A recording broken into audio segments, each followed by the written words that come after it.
Bonjour à tous et bienvenue dans le podcast La justice et moi. Je suis Nadia Bouria et je vous raconte le droit simplement, histoire de peut-être vous réconcilier avec le monde judiciaire. Dans l'épisode d'aujourd'hui, je reçois Caroline Poiré. Vous êtes avocate au barreau de Bruxelles et spécialisée en droit pénal. Et au fil du temps, vous avez ajouté une spécialité qui est celle des violences conjugales et sexuelles. Bonjour Caroline Poiré, merci Bonjour Nadia. D'avoir accepté mon invitation. Avec un immense plaisir. Alors, je viens de le dire, vous êtes spécialisée dans les violences conjugales et sexuelles. Comment est-ce qu'elle vous est venue, cette spécialité ? Est-ce que vous aviez une sensibilité particulière au départ ? Ou est-ce que c'est au fil des dossiers, vous êtes spécialisée à force d'avoir ce genre de dossier qui arrivait sur votre bureau ? Bon, il faut savoir que moi je suis avocate au barreau de Bruxelles, effectivement, depuis 19 ans, en droit pénal essentiellement. Et depuis quelques années,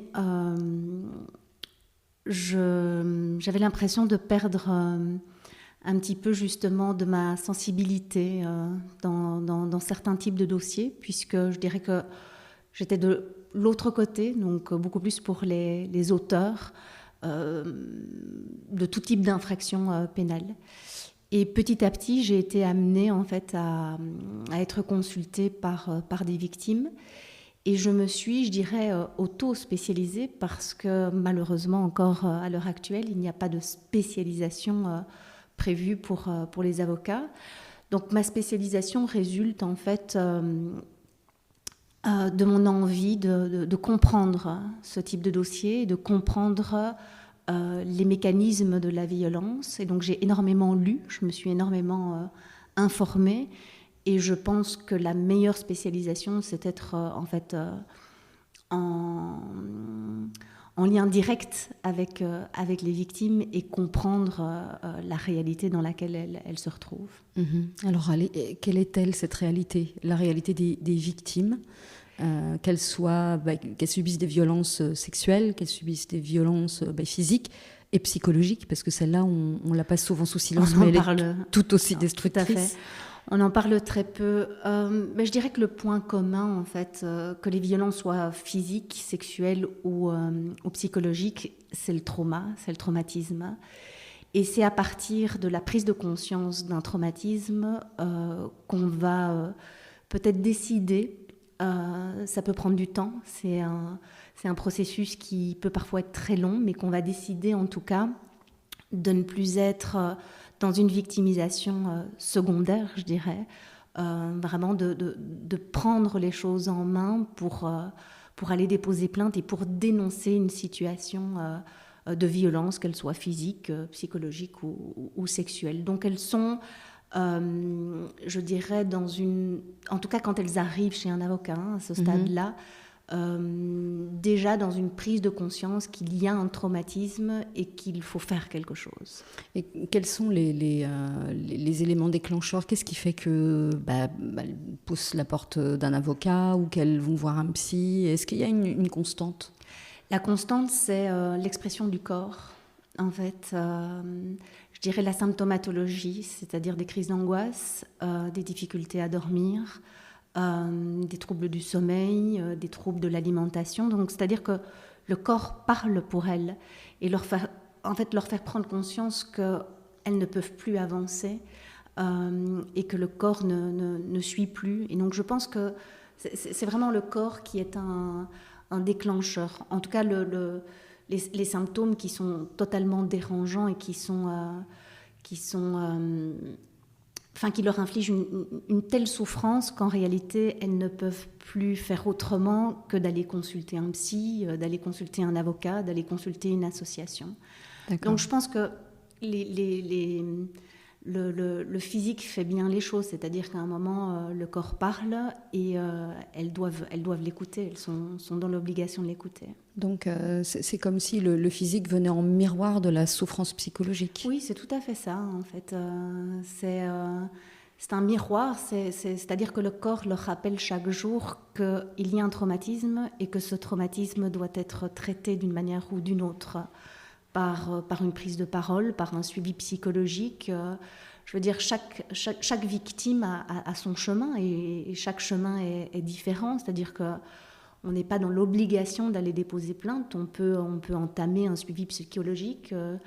J'ai des clientes qui utilisent l'art pour apaiser les douleurs physiques. Mais je pense qu'effectivement, comme vous le dites, le corps rappelle qu'il y a un trauma et que ce trauma doit être dit, doit être traité et doit être pris en considération. Mhm. Alors peut-être que l'autre point commun de toutes ces femmes, parce qu'on entend souvent, ça c'est grand public, ça on me l'a souvent dit, mais enfin, si c'était si terrible, pourquoi elle s'est pas tirée Je l'ai entendu dans la bouche de certains magistrats, alors qu'en réalité elles sont coincées, si je comprends bien, elles sont coincées dans un espèce de cycle de la violence. Oui, c'est un cycle très vicieux. C'est un cycle très vicieux et c'est ce cycle en fait de la culpabilité, c'est-à-dire cette difficulté en fait de s'extirper de ce cycle de la violence, c'est-à-dire qu'il y a de l'emprise, il y a de la culpabilité, et puis en fait l'agresseur qui est très souvent, en tout cas dans le cadre des violences conjugales, des violences intrafamiliales, l'homme qu'on est supposé aimer, qui est généralement le père des enfants, qui va en fait renverser, je dirais, la responsabilité des coups et leur faire prendre conscience en réalité que ce sont elles qui sont à l'origine de cette situation et donc elles vont culpabiliser. Donc on est reparti dans un cycle où elles vont finalement accepter de rester. Et puis les violences vont revenir, et puis voilà. Et donc c'est vraiment sans fin. Prenons un exemple très pratique pour qu'on se rende bien compte à quel point c'est vicieux en fait ce cycle. C'est-à-dire que monsieur, pour une raison ou pour une autre, parce que c'est jamais sa faute. Alors pardon aux messieurs qui subissent également des violences parce que ça existe. Tout à fait, ça existe. Alors on va utiliser le terme femme, mais si vous êtes un homme victime, voilà, on va utiliser le terme femme comme terme générique. Donc souvent monsieur, lorsque il décide d'agresser psychologiquement ou physiquement sa conjointe, il va chercher des excuses extérieures à lui. Donc j'ai eu des problèmes et donc il va y avoir un épisode violent. Tout à fait, mais après il peut aussi porter la responsabilité sur la femme, c'est-à-dire si j'ai été violent, c'est à cause de toi. C'est en raison de ce que tu as fait. Voilà, donc vraiment ça peut être en fonction effectivement d'un événement extérieur, mais ça peut aussi reporter la responsabilité sur la victime. D'accord, et moi donc je pensais on a une situation de coup qui peut être constatée, alors ou non, c'est-à-dire que par éventuellement un certificat médical, puis elle va revenir parce que il y a une réalité, c'est qu'elles ont la difficulté bien évidemment de quitter le domicile, je veux dire ou des difficultés financières ou il y a des enfants aussi qui sont dans cette situation-là, donc comment est-ce qu'on quitte le domicile? Donc on revient avec un certificat, on est là, mais on n'a toujours pas été déposé plainte. Et à partir de là, on va de nouveau, en fait, on va rester parce que on va porter pour moi la culpabilité, où on va se dire, oui, on va lui donner des excuses, quoi. On va l'excuser par rapport à cette situation-là, parce que l'homme va dire, c'est ta faute, ou c'est en raison du fait que j'ai des difficultés, je vais me faire soigner, mais en fait, il ne se fait pas soigner, et donc on est reparti et on reste. Mais les psys ont documenté en fait ce cycle. Donc il y a l'explosion de violence. Si je me souviens bien, il y a une explosion de violence qui crée une terreur chez la victime, mais qui ne bouge pas, qui reste presque scotché. Et puis il y a un moment où monsieur va la culpabiliser en lui disant mais c'est ta faute, ou comme je le disais tout à l'heure, c'est le boulot machin, mais de toute façon si tu t'étais comporté autrement, je me serais pas énervée comme ça. Et puis il y a une phase où monsieur va s'excuser, et donc il y a un espoir qui renaît chez la victime, qui se dit je vais retrouver l'homme que j'ai aimé au tout début, parce qu'il y a cette lune de miel du début de la relation en fait j'ai l'impression que les victimes s'accrochent à cette lune de miel et puis ça ne dure jamais très longtemps et le cycle violent reprend. C'est ça, et ça peut prendre des années effectivement pour se sortir en fait de ce cercle vicieux, mais je pense qu'il faut être conscient de ce cycle de la violence et ne pas encore culpabiliser les victimes de ne pas en sortir rapidement.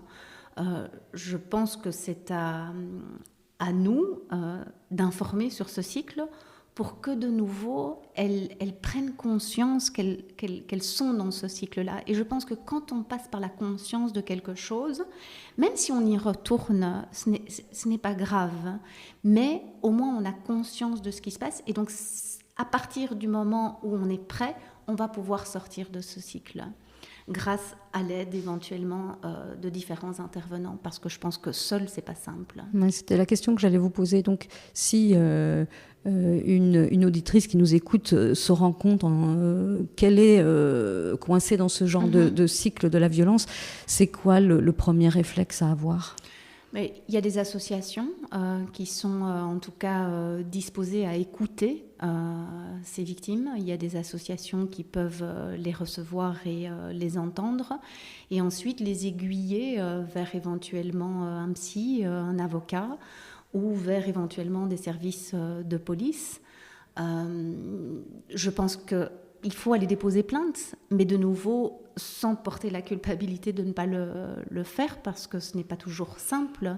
Mais c'est sûr que dénoncer ce type de fait-là est important, même si la victime ne se sent pas encore prête de se sortir de ce cercle vicieux. Je pense que le dépôt d'une plainte pour qu'il y ait une trace permettra ensuite, je ne dis pas de constituer un dossier, parce que le but n'est pas de constituer un dossier contre l'agresseur, mais c'est en tout cas d'avoir le plus d'éléments de preuve possible pour, lorsqu'on est prête en tout cas à partir, à soumettre ces éléments-là, bien évidemment, à un avocat ou à des services de police pour qu'elle puisse, je dirais, retrouver sa liberté. Mmh. Vous parliez il y a un instant de constituer un dossier, bon, pas forcément. Oui. Les victimes ont chacune leur rythme. Tout à fait. Mais qu'est-ce qui fait, c'est peut-être une question à laquelle vous ne pourrez pas répondre, quelles sont les preuves qu'elles doivent constituer ? Alors, le certificat médical, il est évident quand on a reçu des coups ou quand on a été violé, mais on en parlera un petit peu plus loin parce que ça, c'est assez spécifique. Mais qu'est-ce qu'il faut rassembler comme preuve ? Parce que j'ai parfois, moi, des victimes qui tombent des nues parce qu'elles n'ont pas de preuves et elles vivent tellement mal d'avoir été agressées qu'elles ne comprennent pas qu'on ne les croit pas sur parole. Oui, alors là, je pourrais englober les violences, qu'elles soient psychologiques, sexuelles ou intrafamiliales. J'ai souvent cette question qui m'est posée par mes clientes en disant « mais je n'ai pas de preuves ». Et puis, au fil de la consultation, en réalité, on se rend compte qu'il y a toute une série d'éléments qui permettent en tout cas d'avancer certains éléments par rapport à l'agression qu'elles ont subie. On a toujours l'impression qu'il faut un certificat médical qui constate effectivement des coups ou une violence physique. Mais il y a aussi, lorsqu'on vit une situation, on peut par exemple la partager à quelqu'un, à un proche. Donc les messages, toute la correspondance qu'on pourrait faire éventuellement avec son entourage, avec une amie. Donc, par exemple, écrire à son ami en disant « il m'a encore cogné dessus ». Voilà, je pense que ce sont des éléments qui permettront par la suite peut-être de faire entendre l'ami qui a peut-être un jour été témoin d'une situation. J'ai dans certains dossiers aussi de violences sexuelles des jeunes femmes qui tiennent des journaux intimes. Et donc ces journaux intimes sont parfois intéressants parce que ça appuie bien évidemment leur récit. Éventuellement, des messages échangés avec l'agresseur, c'est-à-dire postérieurement à la situation, justement quand on est de nouveau dans cette phase où en fait on essaye de je dirais, pardonner son agresseur. On pourrait lui envoyer des messages en disant « oui, il y a eu cette situation de violence, mais je t'excuse, je veux bien revenir, mais j'espère qu'on va trouver effectivement un terrain sans violence ». Et donc, tous ces éléments-là, en fait, permettent en tout cas d'appuyer le discours de la victime.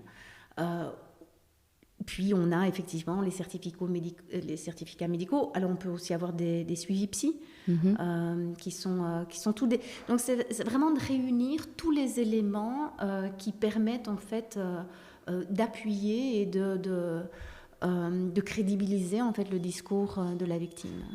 Ok, donc il ne faut vraiment pas se limiter, il faut essayer de rassembler à peu près tout ce qu'on a. Oui, je pense qu'il il faut pas s'arrêter à cette preuve ultime qu'est le certificat médical, qu'est ce constat de lésion. Je pense que tous les éléments peuvent être avancés pour appuyer effectivement un dépôt de plainte. Mhm.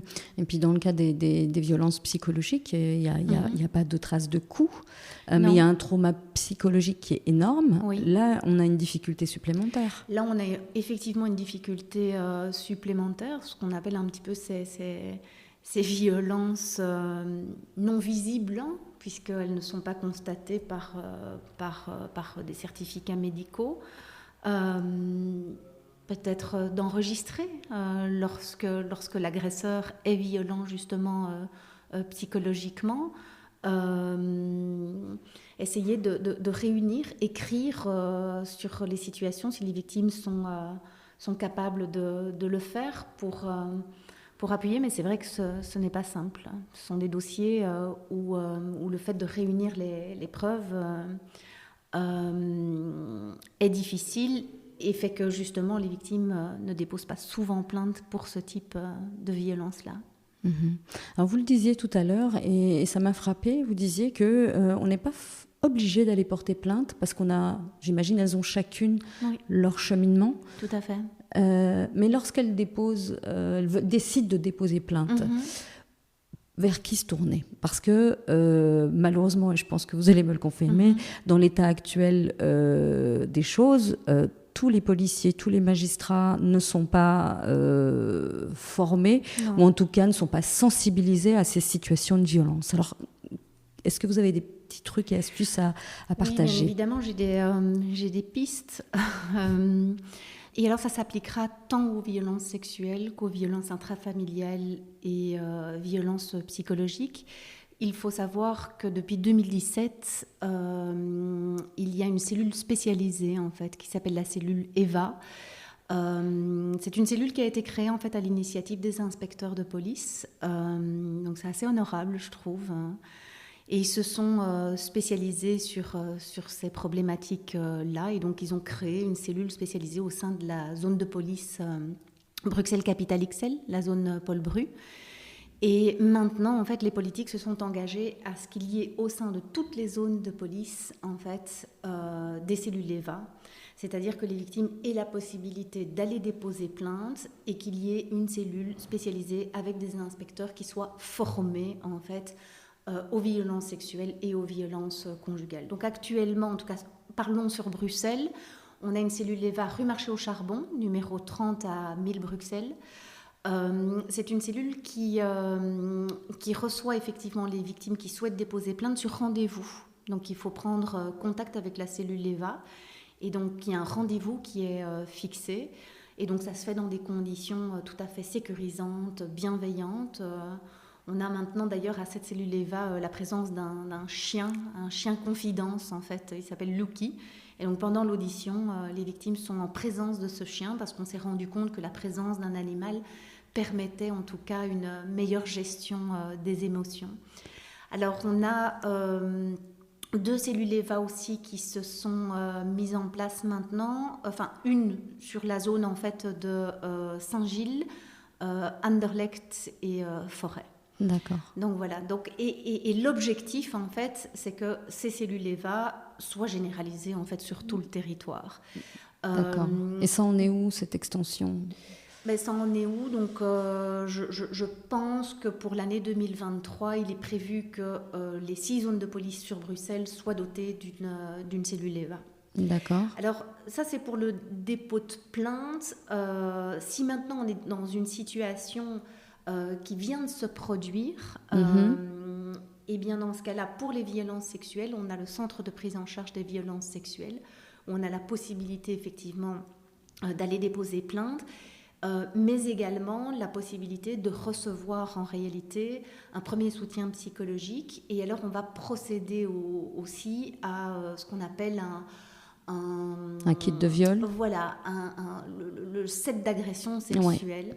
Pourquoi ? Parce qu'en réalité, le corps de la victime est souvent, dans en tout cas le cas des violences sexuelles, mais l'endroit où on va pouvoir récolter le plus de preuves, le plus d'éléments en fonction, bien évidemment, du discours de la victime.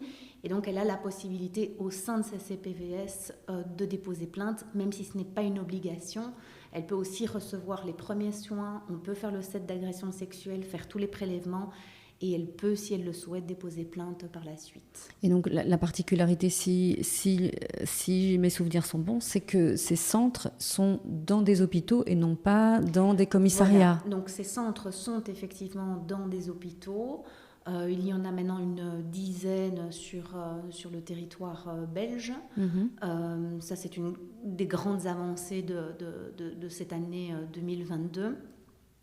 C'était vraiment de généraliser ces centres parce qu'actuellement, il n'y en avait que 3. Il y en avait un, je crois, à Bruxelles, à Liège et à Gand. Et donc, l'objectif, c'est en réalité qu'une victime ne fasse pas plus d'1 heure en fait, de trajet, alors qu'avant, ce n'était pas le cas. C'est-à-dire que si une victime avait fait l'objet d'une agression sexuelle à Charleroi, elle devait se rendre à Liège, à Gand ou à Bruxelles. Donc voilà, on a essayé de les généraliser.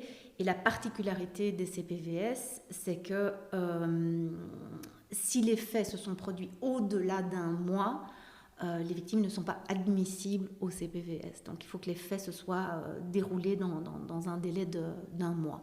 Au-delà d'1 mois, on retombe dans le système dont je viens de parler, donc d'aller déposer plainte au sein d'une zone de police en demandant une cellule spécialisée, la cellule EVA. D'accord. Alors, vous disiez que ça s'est étendu, donc ces cellules au sein des hôpitaux, etc. Mais si on a une victime qui n'a pas envie d'aller déposer plainte à l'hôpital près de chez elle parce qu'elle a peur de croiser des gens qu'elle connaît, etc., est-ce qu'elle peut aller quand même déposer dans un autre arrondissement ? Sans problème. Il n'y a aucun souci. Il faudra expliquer bien évidemment la raison. Mais elle peut déposer dans toutes les zones de police et au sein de tous les CPVS, et en expliquant bien évidemment la situation et la raison pour laquelle elle ne souhaite pas déposer plainte ou en tout cas être suivie médicalement au sein d'un CPVS qui serait proche effectivement de son domicile, si on est par exemple dans le cadre d'un viol conjugal, parce que c'est une situation qui existe. Oui. Est-ce que vous avez des conseils à donner à ces victimes, parce que vous en avez accompagné un certain nombre, parce que c'est pas évident de se dire je vais prendre rendez-vous dans un CPVS ou avec une cellule EVA pour aller porter plainte. Qu'est-ce que vous auriez envie de dire à ces femmes ? D'aller consulter un avocat. Oui, pourquoi un avocat ? Parce que je pense qu'un dépôt de plainte, c'est un acte qui est important, tant psychologiquement que juridiquement. Psychologiquement, c'est une démarche. C'est une démarche qui est importante pour la victime parce qu'elle va déposer en fait un récit. Et donc, je pense qu'il faut se préparer en fait à déposer plainte.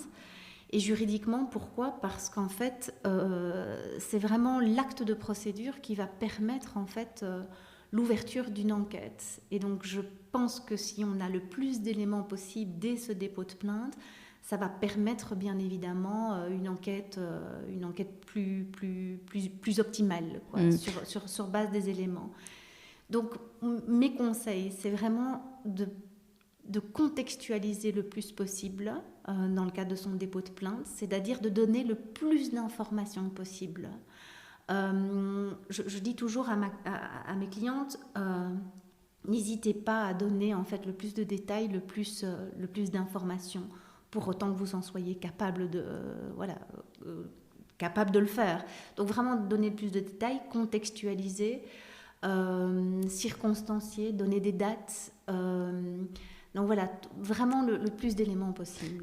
Tout ça, donc le fait de mettre un contexte et d'y aller avec un avocat, c'est pas, je me permets d'insister, c'est pas pour enquiquiner, mais c'est vraiment parce que l'avocat, surtout s'il est sensibilisé à ces matières, va pouvoir parler le même langage que les policiers. Oui, tout à fait. Mais tout à fait. Et en fait, moi je dis toujours, l'avocat n'est pas là pour parler à la place de la victime. C'est son histoire, c'est son récit. Mais l'avocat est un rempart à ce qui peut se passer lors d'une audition. J'ai parfois des victimes qui sont tétanisées, qui sont prises par les émotions et qui perdent en fait le fil de leur récit. Et donc, sachant qu'on a préparé, en fait, le policier accepte, je peux intervenir et prendre le relais. Voilà, prendre le relais. C'est vraiment un relais. Et puis, lorsque vous sortez de l'audition, ça permet aussi de faire le point sur ce qui a été dit. Il y a toujours une relecture aussi de l'audition, et cette relecture est bien évidemment importante. Et en présence de l'avocat, ça permet parfois de reformuler certaines phrases qui n'ont peut-être pas été correctement retranscrites ou qui peuvent avoir un double sens. Donc voilà, c'est important. Alors, une fois qu'on a déposé plainte et que cette plainte part, qu'est-ce qu'on peut en attendre ? Quelle est la situation actuelle en Belgique ? Est-ce que tous ces dossiers de violence, est-ce qu'ils ont un traitement qui est identique ou c'est encore éparse ? Alors, donc, ce qu'il faut bien comprendre, c'est que lorsqu'on a déposé plainte, le dossier va être transmis donc, au parquet. Donc, une fois qu'on a déposé plainte, l'enquêteur qui a pris votre plainte va rédiger en fait un procès-verbal. Ce procès-verbal est transmis, vraiment, c'est cette transmission. Alors, il est envoyé au procureur. Il est envoyé au procureur. Ça peut prendre du temps. Oui. Voilà. Ça peut prendre du temps. Moi, je dis toujours qu'entre le dépôt de plainte et le moment où le PV arrive chez le parquet, pour l'instant, je suis sur un délai d'1 mois. J'estime que c'est... Et encore, c'est rapide, 1 mois. Voilà. Il y a des zones où ça prend un petit peu plus de temps. Un peu plus de temps, mais je trouve en tout cas qu'il y a une volonté des inspecteurs, surtout des cellules spécialisées, des cellules EVA, d'envoyer assez rapidement le PV au parquet. Une fois que le PV arrive donc au parquet, chez le procureur du roi, c'est le procureur du roi qui va décider en fait des devoirs d'enquête sur base en fait de l'audition de la victime. Et donc c'est la raison pour laquelle je dis qu'il faut le plus d'éléments possible en fait dans le cadre de l'audition pour permettre au parquet finalement d'enquêter, que ce soit à charge ou à décharge. Sachant qu'en fait l'objectif c'est lequel ? C'est d'entendre bien évidemment l'agresseur, que ce soit dans le cadre des violences conjugales ou dans le cadre des violences sexuelles. En matière de mœurs, donc d'agression sexuelle, la politique du parquet est d'entendre en fait l'auteur en dernier lieu, pour la simple et bonne raison que le but en fait est de réunir le plus d'éléments pour soumettre en fait ces éléments-là à l'agresseur et pour pas avoir plusieurs auditions en fonction des éléments qui sont soumis et qui sont apportés à la connaissance du procureur du roi. Donc ça veut dire que quand l'auteur arrive devant la police, ils ont récolté beaucoup d'éléments pour le confronter et il ne pourra plus trop se dérober et dire « Ah non, c'est pas moi, c'est le voisin ». Voilà, ça c'est vraiment la politique du parquet. D'accord. Une fois que l'enquête est terminée, le procureur du roi doit prendre une décision en fonction des éléments du dossier. Soit il estime qu'il a suffisamment d'éléments et donc il renvoie le dossier devant un tribunal correctionnel, soit il estime qu'il n'a pas suffisamment d'éléments et donc il doit classer sans suite parce qu'il y a ce qu'on appelle une absence de charge. Ces décisions de classement sans suite, ce sont des décisions qui sont provisoires. C'est de dire... on n'a pas, dans notre système judiciaire, suffisamment de preuves pour espérer en fait une condamnation devant le tribunal correctionnel. Et donc ça, c'est quelque chose aussi que j'explique à mes clientes. Ça ne veut pas dire qu'il est acquitté, qu'il est innocent. Ça veut dire techniquement, nous n'avons pas suffisamment d'éléments pour pouvoir aller devant un tribunal correctionnel. Et on risque de faire subir à la victime, bien évidemment, un acquittement de l'agresseur. Or, une décision de classement sans suite est une décision qui est provisoire et qui peut faire l'objet d'une réouverture s'il y a éventuellement des éléments nouveaux. Donc, s'il recommence, eh bien, on peut réalimenter le dossier. On peut réalimenter le dossier. Et là, il y aura peut-être un petit peu plus de chances que ça aboutisse. Que ça aboutisse et que le dossier fasse l'objet d'un renvoi devant un tribunal correctionnel. Donc, quand il y a une décision de classement sans suite, il faut bien comprendre que le parquet doit aussi prendre en considération la victime.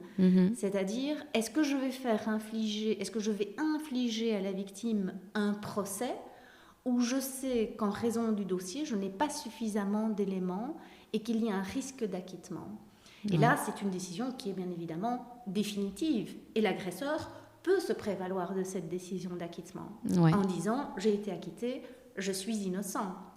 Tandis qu'une décision de classement sans suite, je dirais que dans les faits, il peut se prévaloir en disant ça a été classé sans suite. Mais si maintenant tout le monde comprend bien que cette décision de classement sans suite est une décision qui est tout à fait provisoire et qui dit je n'ai pas suffisamment de charges pour aller devant un tribunal, puisque devant un tribunal on ne parle pas de charges, il faut vraiment là des preuves. Et alors, vous, dans votre pratique, quelle est la proportion de dossiers que vous arrivez à mener jusqu'au tribunal correctionnel avec, le cas échéant, une condamnation de l'agresseur ? Je vous avoue que j'ai pas fait le calcul. Non, mais sans chiffre, mais est-ce que par rapport à il y a plusieurs années, est-ce que ça avance ? Est-ce que les tribunaux commencent à être sensibilisés ou il y a encore du boulot ? Non.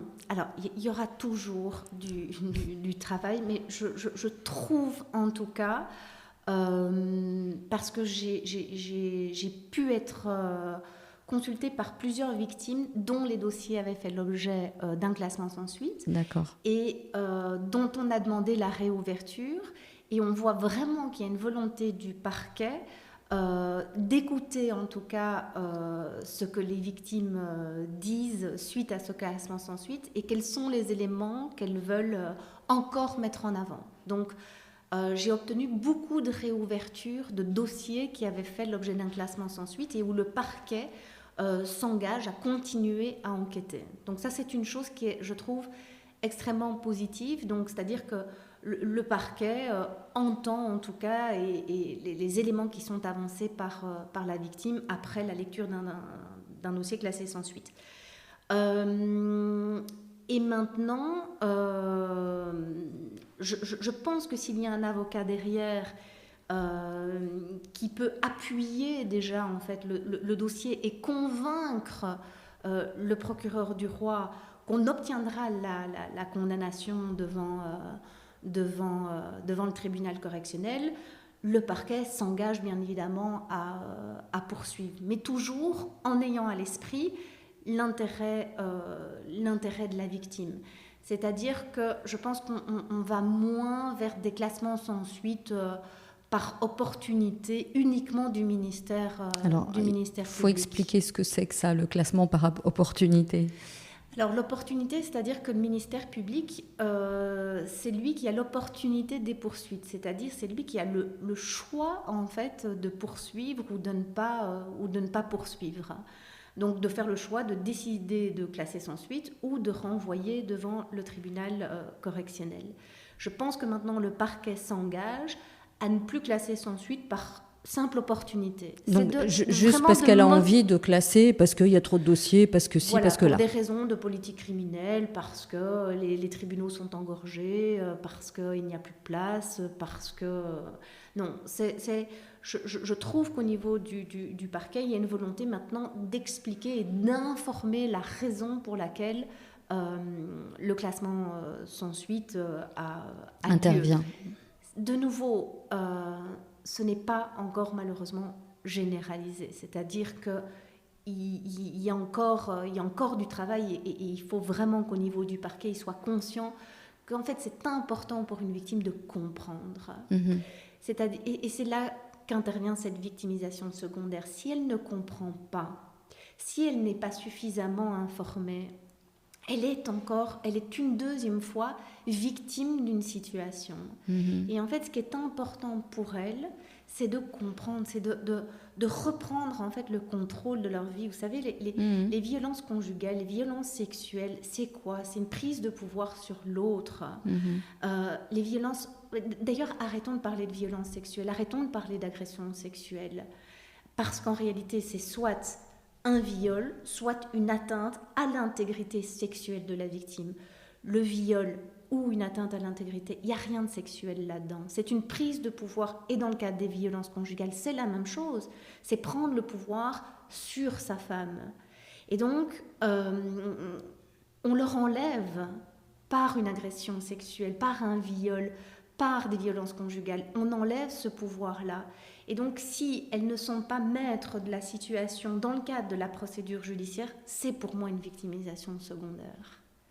Elles sont deux fois victimes. Elles sont deux fois victimes. Et donc, il faut qu'elles comprennent, il faut qu'elles soient informées et qu'elles aient conscience de ce qui se passe, en fait, dans le cadre de la procédure judiciaire. Et moi, c'est vraiment mon objectif. Dans ma pratique, c'est qu'elles comprennent chaque étape de la procédure.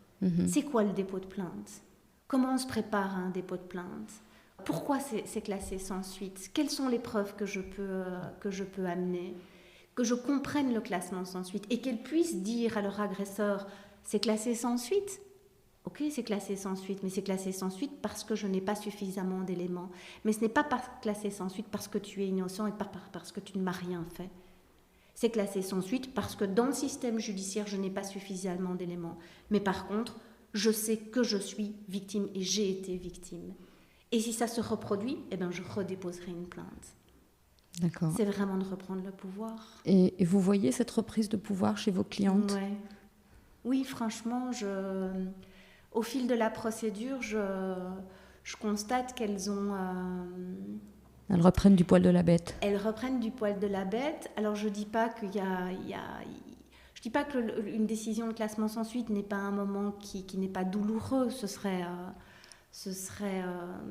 contraire à la réalité. Mais quand on comprend les choses, on peut mieux les accepter. Et on sait comment on peut les affronter, en tout cas. Donc oui, je les vois grandir, je les vois reprendre du pouvoir. Et ça pour moi, c'est ça le plus important. Qu'elles ne soient plus victimes, en fait. Elles l'ont été, c'est-à-dire que leur vécu a été marqué par une agression sexuelle, par plusieurs agressions dans le cadre du couple, mais qu'à un moment, elles puissent ne plus être victimes une seconde fois, c'est-à-dire vraiment évoluer et reprendre leur vie, parce qu'en fait, il faut que la vie soit plus forte que tout, en fait, à un moment. Alors, les gens qui nous écoutent, vous ne voyez pas Maître Poiré, mais elle s'est animée.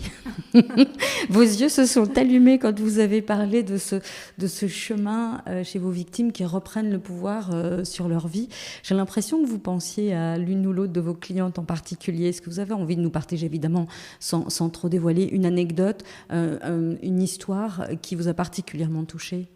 Il y en a une qui m'a particulièrement touchée, mais ce serait vraiment...